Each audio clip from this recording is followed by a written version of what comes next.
When someone says, I've had it, this is it, I don't want to live like this anymore, and then you begin a new search. So make this note now for the first of the notes we're going to share in my portion for today. If you start the search, the odds are excellent you will find good ideas. If you search, you will find. Finding is reserved for those that search. Ideas are not reserved for those that hope. They're not reserved for those that wish. They're not reserved for those who complain. Good ideas are reserved for those that search. We've all heard the expression, nothing so powerful as an idea whose time has come. How very true. The walls came tumbling down about 15, 16 years ago in Germany, and the time had come for capitalism to finally reach those unfortunate countries that have been dominated by communism for so long. And that idea now is beginning to flourish. I've been teaching capitalism now for the last 10 years in Russia. I've made 5 trips to all the major cities. It's incredible when an idea finally comes and the time is right, what can happen.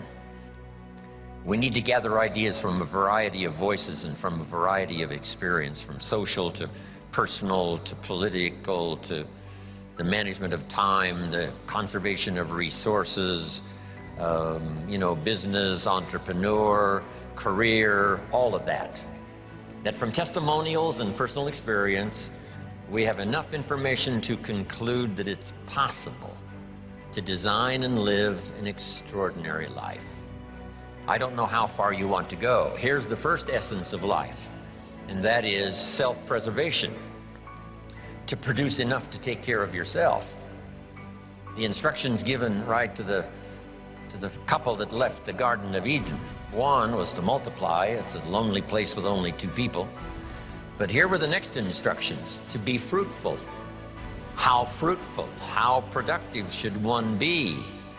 And here's number 1, to produce enough to survive. To produce enough to take care of yourself. Time is more valuable than money. You can get more money, but unfortunately you can't get more time. If somebody asks you to spend your money, that's pretty easy, right? We live in America, we're wealthy, so the money's not the problem. But what if somebody asks you to spend a day, right? You got to think that over carefully. And I know you did. I wouldn't waste one of my days, not for anybody, not for anything. Once I understood how valuable they were, I don't waste any. Time equals money. Time equals money. If a person asks you for a certain amount of time, or if an activity takes a certain amount of time, ask yourself, how much money would you be willing to exchange for the successful completion of that activity? If you want to earn a certain amount of money, ask yourself, how much of your time are you willing to spend? How much of your money are you willing to contribute? Successful people always look at time and money, and they realize that the two are interchangeable. Now here's another important point. You can invest time to get more money. You can invest money to get more time. And time and money put together equal happiness. Happiness, or life, we can call it life, but basically happiness is a better word. So always exchange time for happiness. Always exchange money for happiness. Always realize that they're interchangeable and that you can either invest them or you can spend them. If you invest them, you'll have a return. If you spend them, then they're gone forever.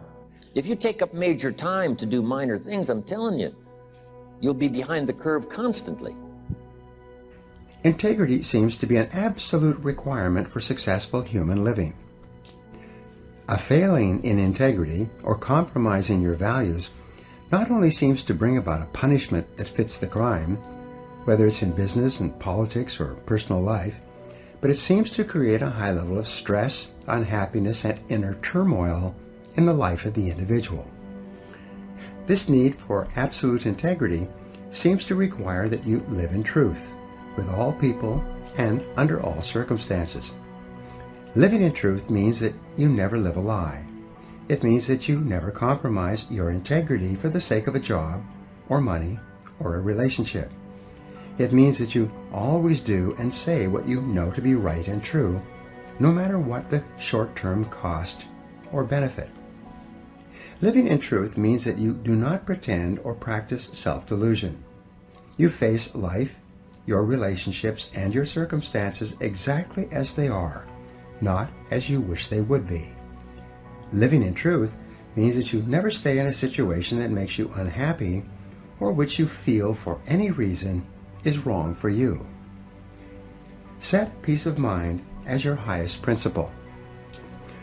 Living in truth means that you set peace of mind as your highest goal and as your core organizing principle.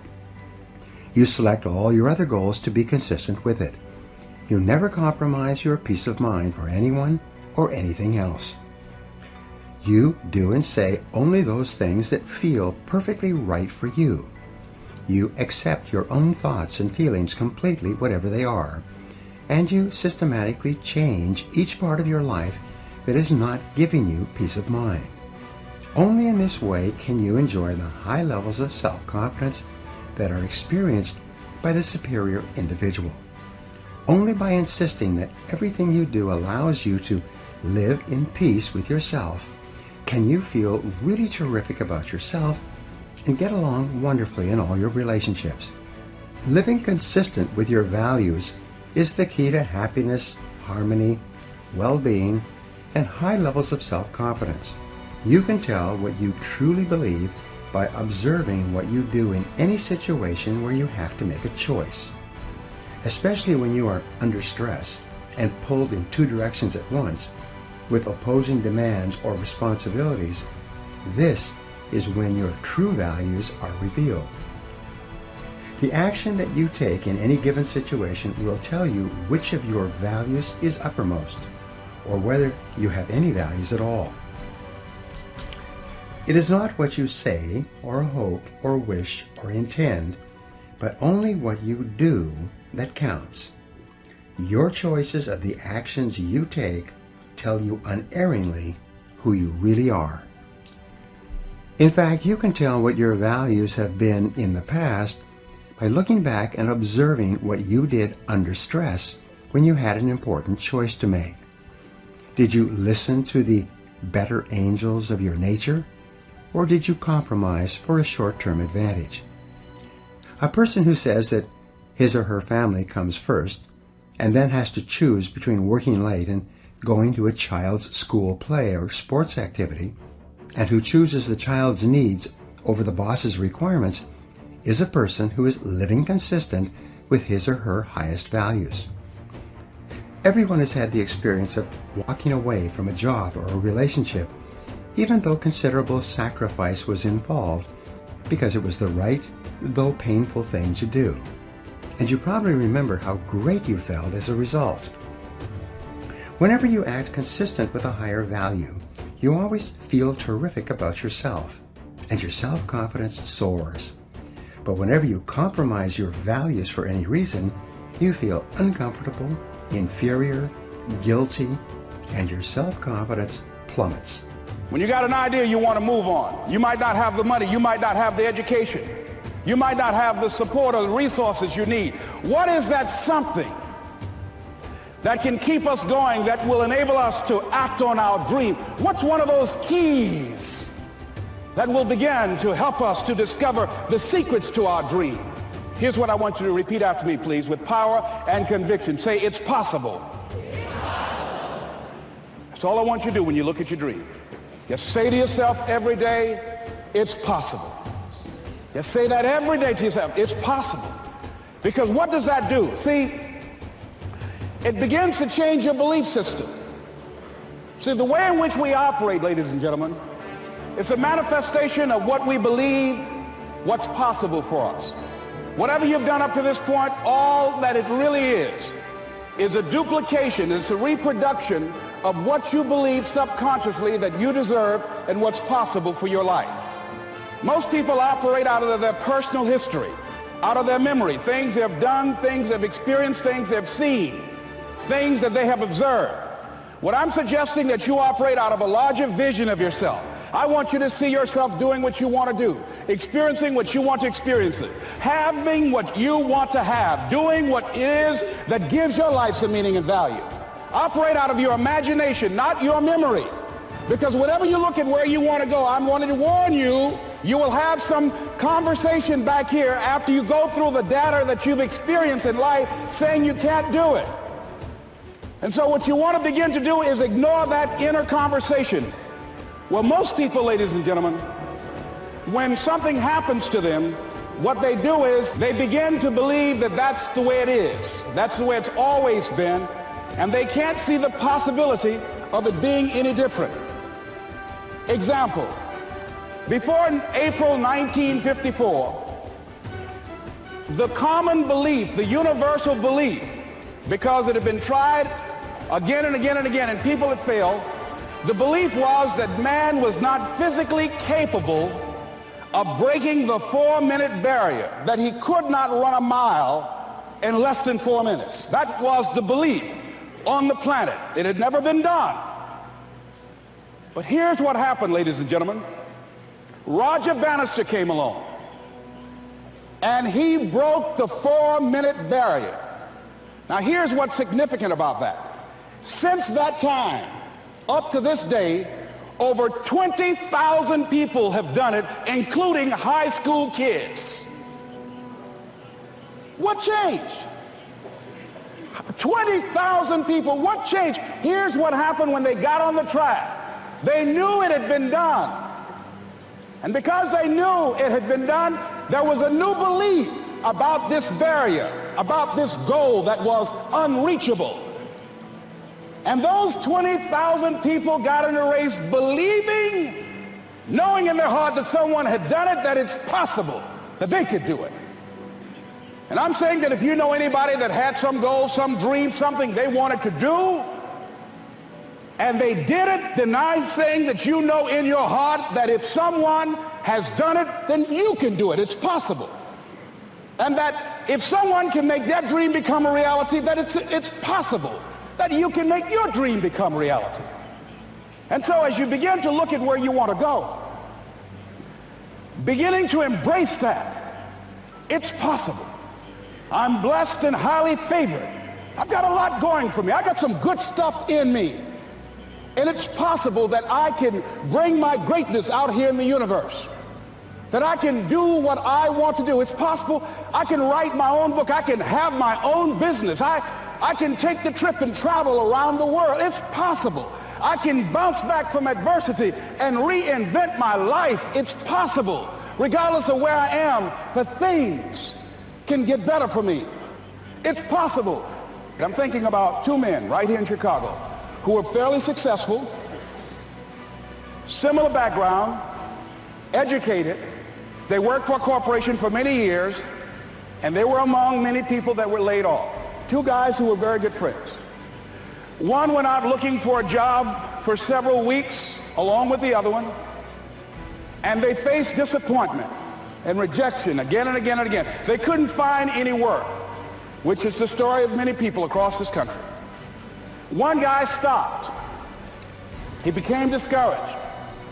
He stopped going.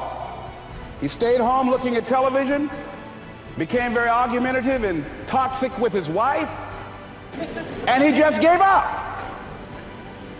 The other guy kept looking for a job everywhere he could go. Every time he could get an opportunity, kept asking people, networking, checking the newspapers every day. Kept going everywhere he could, trying to find a job. You have too much education. You're overqualified. You won't be here long enough. He kept going. He kept going. He went to a place and said, look here, I tell you what, if you can't hire me, and I know you can use my talents, abilities, and skills, I don't want to sit home and do nothing. Just let me do some volunteer work. You don't have to give me anything, all right? I just want to work. I want to be busy. Guy said, okay, it's on you now, but don't expect me to give you anything. It's okay. This guy came in and worked. He was the first one there. The last one to leave was the best employee there. About 4 weeks later, one of the top managers quit. They were looking for a replacement. Guess who they selected? This other guy. This guy who was volunteering his time. He got the job. What was the difference between the two men? Eyesight and mindsight. Eyesight is judging on what you see, judging according to appearances. But mindsight is how you interpret what you see, One guy said, it's not possible, it's over, I'm finished. I can't do it. I can't make it. He surrendered. I've faced rejection again and again. I'm not going anymore. There are no jobs out there. But this other guy, he felt that in spite of the no's and rejections, in spite of how bad the economy is, in spite of what the newspapers are saying, that it's possible that somebody somewhere will give me a job. He just kept going, thinking it was possible. And guess what, ladies and gentlemen? That's what we have to do with our dreams. Because things happen to you in life that you can never, ever anticipate. And many times when those things happen, you want to give up.